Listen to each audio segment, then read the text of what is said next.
Why would anyone leave the comforts of home, travel around the world, and visit another country, completely different culture, different people? And why would they want to go through the inconvenience of going to the airport, going through all of the security checks, being inconvenienced, waiting in line, hopefully getting on an airplane and flying for who knows how long? It seems like forever. That's what this vlog is all about. Thanks for joining me. I'm going to talk a little bit about those questions.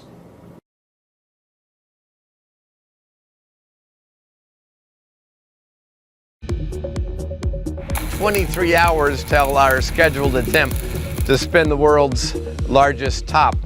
And I can tell you from personal experience, trying to break a world record on deadline is not easy. The next struggle, the biggest one, is to remove this out to where we're going to spin it. Go, go,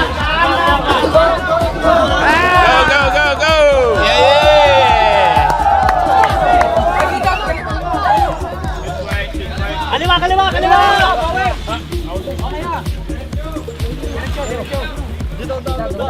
Dito daw, dito, taas dito, taas!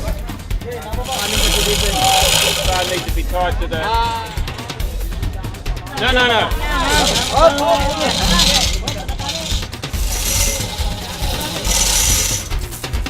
Hold it! Steady, steady! As it turned out, we had a very good plan for moving the top to this point, and then what we didn't have was a very good plan on how to get it from the skids up into that position. It's very awkward, very difficult to do, but it's up there. So this is the really good news. The not so good news is I still have not been able to test the winch.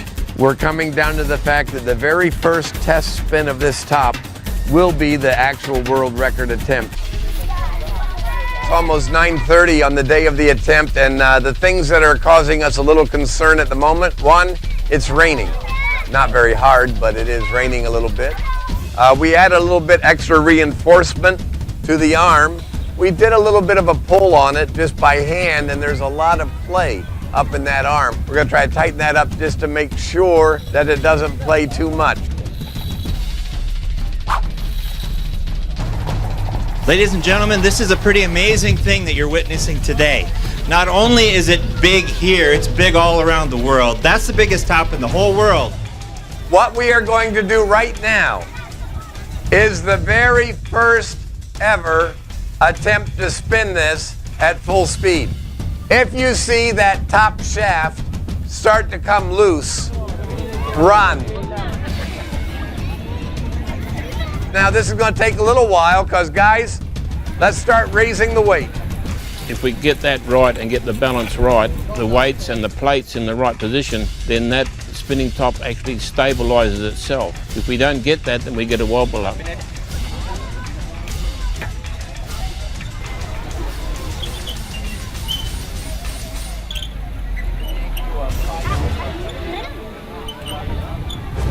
Okay, we're about ready to go here.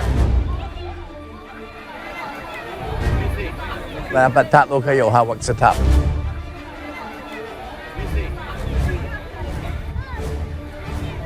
We're about to let it go. Okay, guys, here we go.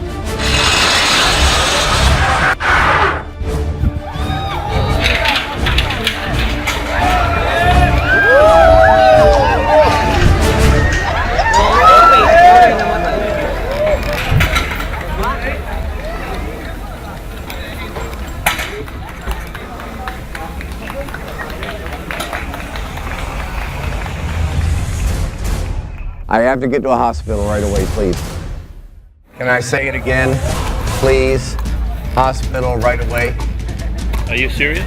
Back, look. Oh, yeah. Whoa. Right. Ambulance, quick, ambulance.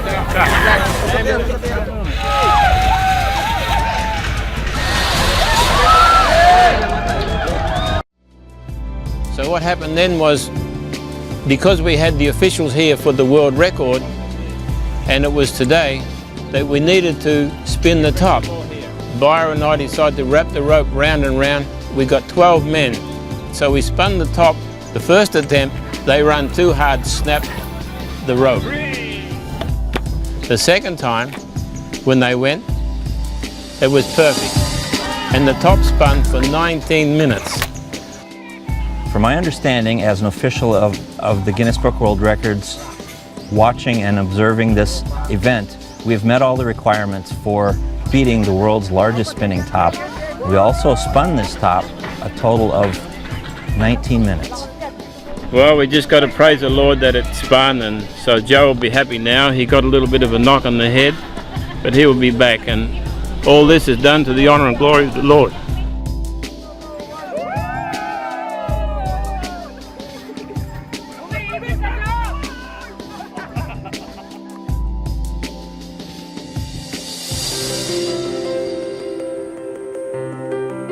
It was my greatest concern for the whole week prior.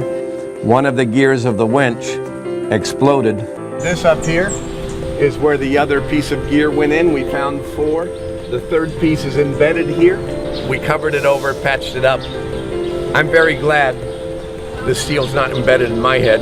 If the steel fragment had been 1 centimeter lower or 1.5 centimeter to the left, Joe wouldn't be able to reach this hospital alive. He'd have bled right on the spot.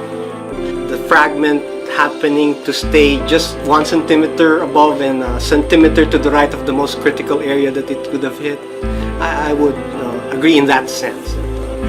Somebody was looking after Joe that day. Well, you can say it's a lucky coincidence, or you, like me, can say God knows what's going on and He protects His children.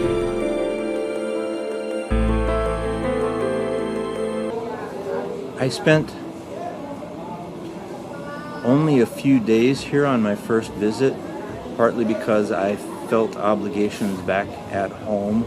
I was going through a rough time with relationships and business that had failed and complications of life that sometimes get in the way of enjoying a longer visit.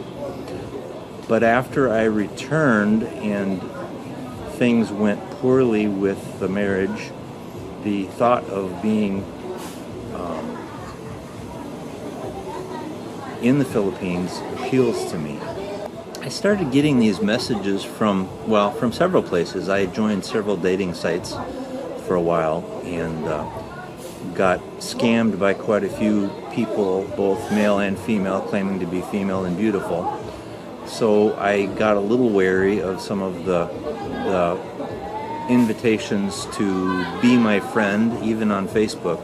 But I kept getting this chat from a girl in the Philippines, or at least that's what she claimed, pictures of cabinets of watches, which at first confused me because I wasn't sure why I was getting pictures of organized watches. It turns out my fiance now, Rachel, is in the business of selling sunglasses or shades and watches and other items like that. So seeing a cabinet of organized product was a normal thing to happen for her. So I came to the Philippines after chatting for a year and took one of those fairly high-risk trips that said either it's a scam and there's nobody there, or it's going to be interesting, because I flew into Davao not knowing for sure if the opportunity to even meet someone real existed.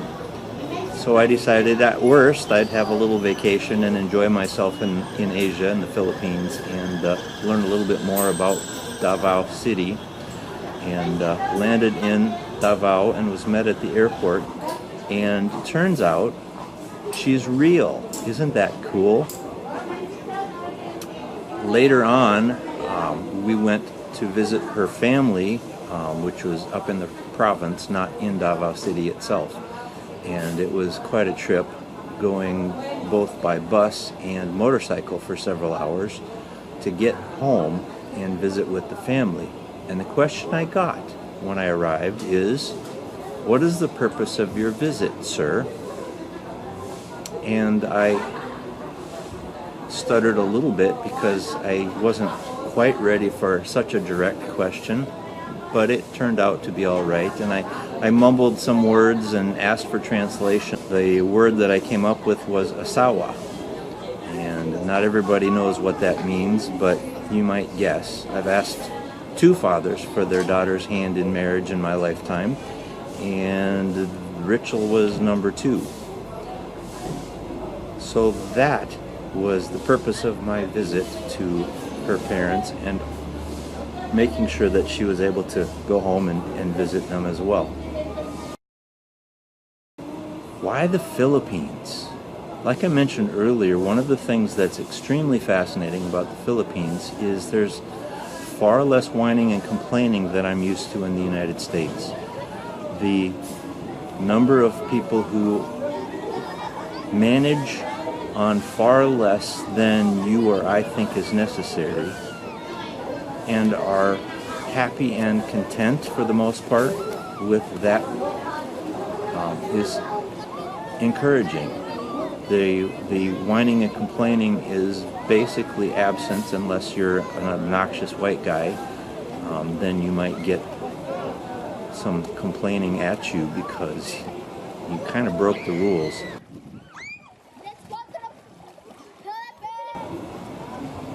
The temperature is reasonably stable. It's tropical.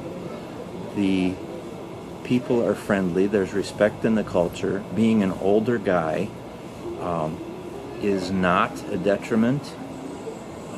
Having a younger wife is not a detriment. It doesn't hurt to be fit and trim if you can be. And I suggest that it's important anyway. But there are several things about this culture that are completely different than what you're used to. You might consider it as a short vacation, but I'm considering it for other reasons. Do I think I could come to the Philippines permanently? I'm seriously considering it. I'm working on an October deadline to relocate to the Philippines at least for a year. There are several reasons to consider that. One of them is U.S. tax purposes. So that's one of the reasons that I'm considering moving to the Philippines. The other things I've mentioned, the positive attitudes, the respect that's in the culture, and dealing with problems in a positive way and not grumbling and complaining. Very compelling. Do you believe your vlogs are too long? So far, yes, they are. I'm working on the craft of telling stories, and we'll see how it goes. But you know what? Until you start, you can't go anywhere. So let's do this together. Subscribe, like, hate if you want to. But it might be worth recommending to your friends who have some interest in the Philippines too. I appreciate you spending time with me, and I intend to answer more questions in the next vlog, but I don't want this one to go too long. I appreciate your patience. Have a great day, have a great night, whatever place you are in the world, and I appreciate you.